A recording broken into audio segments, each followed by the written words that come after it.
Today we're changing instrument cluster lights on a 96 Ford Explorer. In this step I'm going to demonstrate the proper service procedure for removing your instrument cluster from the dash panel. Now what we have here is the instrument cluster. That's its device with all of your gauges, speedometer, odometer, and shift indicator on it. We have 4 bolts we need to deal with. They're all 7 millimeters. I'm going to go ahead and get the ones out that you can't see right now.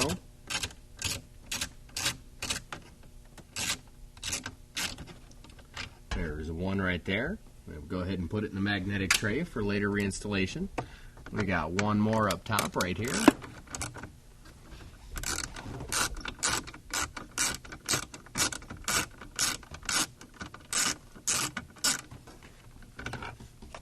There's one.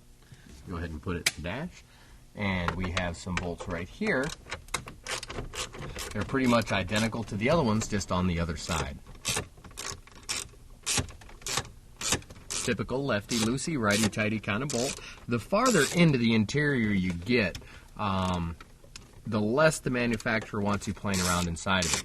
You may notice that your bolts will change the deeper you get.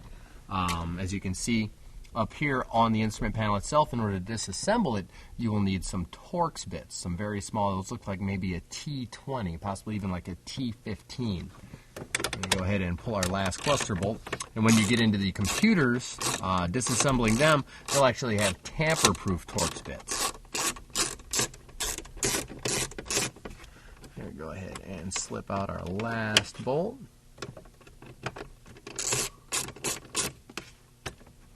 Right there. And put that in the tray. We're going to go ahead and attempt to slip our instrument cluster up and out of the vehicle.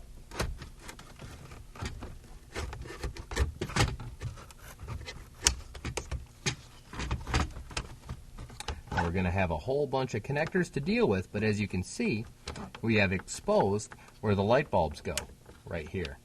I'm going to take and wiggle those out, and that is where you're going to service your light bulbs at.